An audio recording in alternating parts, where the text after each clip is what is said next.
Hey, welcome to the Gig Life Podcast. I'm your host, Stevie Taylor. This is a few gig tales. Ever wonder what happens behind the scenes? In this little sub-series of the Gig Life Podcast, you will hear some interesting tales, stories, anecdotes of life on the road, stage and studio told by the musicians and the artists that were there. Sometimes the names will be changed or removed to protect the innocent and the guilty. Today's episode features three tales. First up, Virginia Lillye with a story about a chance meeting at Frankies Pizza in Sydney, followed by Tony Azzopardi's tale of a Sydney underworld figure, and finally, Fran Kora tells us of a trippy encounter in Amsterdam.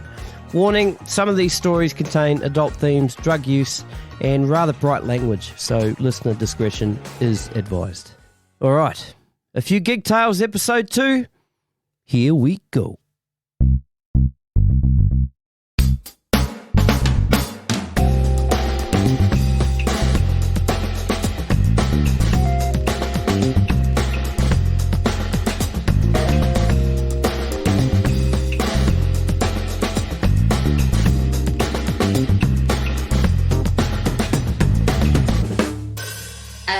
So one night, I think it was, I'm not sure if it was Frankies Pizza's first birthday party, or I don't know, it was relatively in the earlier days when they're, just getting off the ground and killing it.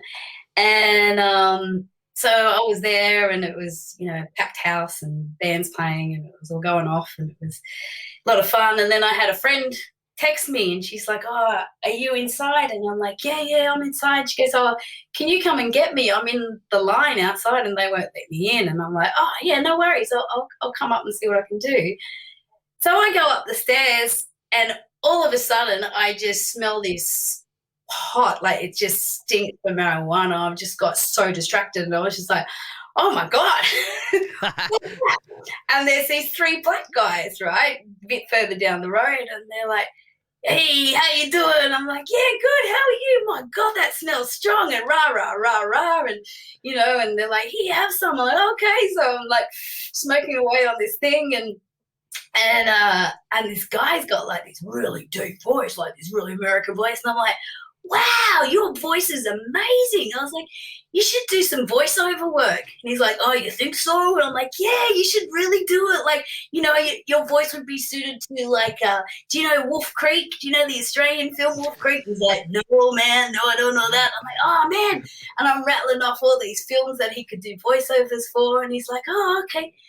And then he goes, "So what do you do?" And I said, "Oh, I'm a singer." And he goes, "Oh, really?" And I said, yeah, I sing there at Frankie's quite a bit. It's a great venue." And he goes, "Yeah, it's an awesome venue." Next minute, this chick comes up the road, and she's like, "Oh my God," just like screaming at the top of her lungs, going, "Oh my God, I love you," and starts running towards us. And I'm thinking, "Oh, who?" Like, I thought, "Oh, someone's around that, I don't know." And she grabs me. And she hugs me, and she's like, "Oh my God, you're the best singer. I love you." Like, I'm like, "Oh, wow, thanks, man. I'm stoned now. Just going back." I'm like, "All right, yep, cool." This black guy's going, "Well, you must be all right then if you got people coming up the street." Yeah, and I'm like, "I don't know, man." And then so we're chatting away and having a laugh, and then I said, "Oh, shit, that's right. I forgot what I came out here for. I've got to get my friend." And he's like, "Oh, well, let's go back inside." And I'm like, "Yeah, okay." So we're hanging out, having a few drinks, and it was getting a bit late. And I just said, "Oh, look, I got to go. I got a bit of stuff on tomorrow, so I'm going to get out of here." And they're like, "Oh, no worries, man. See you later." Blah, blah, blah. I get home, and then I wake up the next morning and, eventually get to my phone and look on Facebook, and there's Frankie's Pizza page with these three black guys that I was smoking with and telling that, he should do voiceover work. And they're like, "It was great to have Cypress Hill in the house." I'm like, "Oh, no." Oh. I just smoked a joint with Cypress Hill and told him he should do voiceover work. Oh, no way. When I first started playing in bands, and And I was touring with the family band Africa. My brother was on drums. My other brother Joe was on guitar. My two sisters were sax players and vocalists. And we were in Adelaide. And my brother Miles was a bit of a lad. He didn't take any shit off anyone, you know, so many fucking fist fights. Because we were one of the first sort of funk bands. Everywhere we went, it's rock and roll. And Miles would stand up, "I'll stick your rock and roll up your fucking ass," and it'd be on. But we were in Adelaide. And we're at this bar after work or something. And there was this guy at the bar, and he's being hassled by a few guys. And this guy at the bar was wearing a suit. He's a pretty big boy. And my brother Mars had a few, and he was always sort of a righteous guy. If he saw someone getting picked on, he'd go in and help him. So he walked up to this bloke and said, "You want a hand, buddy?" And the guy gave him a pat on the back and said, No, it's all right, my friend. No, I'm fine anyway. He sorted that stuff out. We became friends with this guy. Now, we didn't know he was an ex-criminal from Sydney hiding out in South Australia. But he befriended us, and he used to come. We were working at the Old Line. He used to come to the Old Line and watch us, and we became really good friends. And at the Old Line, there were a whole heap of really big, heavy bouncers. I mean, bodybuilders, you know. This is back, I'm going back, oh my God, like 70s.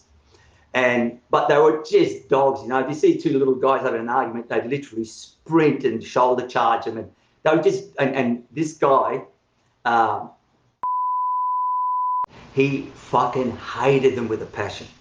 And he's telling us how they're all dogs and they're fucking cats and, you know, they wouldn't, whatever. And he said, "You watch this." And this is, man, Lion Hotel, 600-700 people packed. He said, "You watch how big these, how fucking cowardly these people are."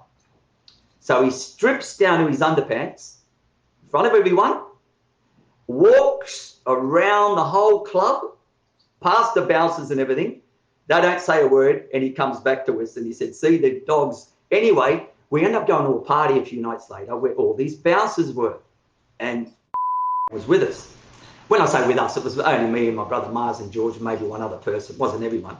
I went back to this party, you know, everyone's on the piers and whatever, and starts talking to these bouncers, pretending to be their friends. And they're all fucking huge, muscly pricks. And starts, "Oh, mate, you guys are amazing. You know how many fucking pills do you do? What weight do you lift?" And doing all this shit, setting them up. And at the time, I didn't know what was going on. I was only 17. And he goes, "I still can't believe this happened, man, in front of my fucking eyes." So he says to the guy, "I bet you got really good balance." And this one bloke goes, "Yeah, man. Oh, yeah, we got good balance, you know, bullshit. He said, "I'll tell you what, I'll give you $100, which was a lot of money back then, if you can balance a schooner on your head and walk across the road. If you can do that without dropping it, pull the $100 out, I'll give you that $100. And me and Mars, my brother Mars, I think, "What the fuck's he doing that for? He's going to do that easy." And the guy said, "Okay, you're on." Everyone's sort of laughing and stuff. So we go up the front on the road, and the guy puts the schooner on his head, and he starts walking across the road real slow and shit. And he's about 2 steps away from getting up on the footpath and losing his $100, and fucking pulls out a gun and shoots the fucking glass from the top of his head and says, "Oh, well, you lost, mate. You owe me $100. Everyone was in shock, and the guy gave him $100.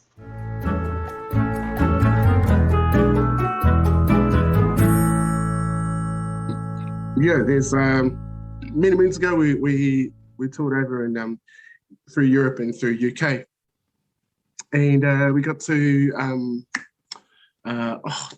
Amsterdam. Amsterdam, you know, and a few of the boys, you know, love the old weed, so it was legal there. I decided to take mushrooms on this day, you know, and yeah, love mushrooms. Haven't done it in such a long time, but when you're in Amsterdam, it's legal, you can do it. So I took these mushrooms, and they got all these different blooming strengths of mushrooms that you can take, you know. So I dropped these the second tier up, the Mexican mushrooms. The best type. But I dropped them before sound check, and we were playing at Paradiso. If you've been to Paradiso before, you know, heaps of bands play there, and we're upstairs, but downstairs, I dropped these mushrooms before sound check. So I went to sound check, you know, yep, sweet, and I started morphing out, and then went into the other room, and I sat up in the seats up the top to watch the other band sound checking. It was Miriam Makeba. If you know Miriam Makeba, she's an African artist that did the Click song back in the 70s. And finally, before that, I saw this film, and I don't know if you've seen Soul Power. It's the documentary that was shot where there was a music festival in Zaire for the fight of Muhammad Ali versus George Foreman. Yep. And Miriam Makeba was on this documentary, and I was like, wow, that's that lady that was in Soul Power. So went along to go and watch the blooming the sound check. I had finished the sound check. And I was trying to talk to the musicians, and their faces were going like this. And I was like, well, man, that sound check was amazing. And you know, and it's, I can't quite remember how it sounded, but I had a great time. And then, so yeah, you know, everyone goes back to the hotel rooms, and you're just kind of ready for the show to happen later on. We did the show. We pretty much finished our show at the same time that Miriam and her band had finished their show. And I didn't realise this at the time, but that was her last performance ever. So she was going to, you know, retire after this performance at Paradiso. So when you go down to the green rooms, you've got to go underneath the venue, and you go through these kind of tunnels and halls to get to your green room. And she was coming out the other way, and I was going past. By this time, the mushrooms had worn out, and I kind of sorted myself out. So, hey, congratulations on your last show. I hope it was a wonderful show. And she goes, oh, thank you very much. And then she got chauffeured out, and then taken to the car, and then, you know, we carried on and had a few more drinks, et cetera, et cetera. Next morning, Miriam Makeba had died a couple of hours after returning back to her hotel. Oh. So, I was very fortunate. I know I was on mushrooms, but I got to see her just before she died after her final performance. So that's a story that's always stuck with me. Fuck. I did not expect that. Yeah. I thought the story was going to be as you went downstairs and you fell. You fell and broke your arm or something. But and then the what's it called? The theme song went. Anyhow. Oh, bro. Yeah, man. Yeah, bro. That's heavy.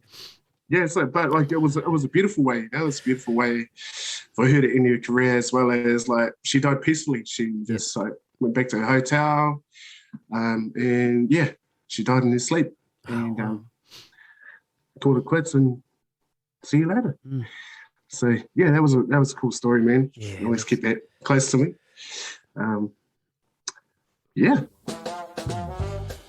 I hope you dug those three tales. For more information on Virginia Lillye, Tony Azzopardi and Fran Kora, check out the links in the show notes.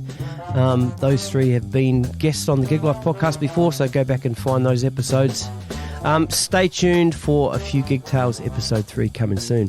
If you have a gig tale and you want to share, get in touch with me via the socials. Links also in the show notes. Don't forget to subscribe, share, rate and review. All right, that's it for me for now. Catch up with you soon, guys. Bye.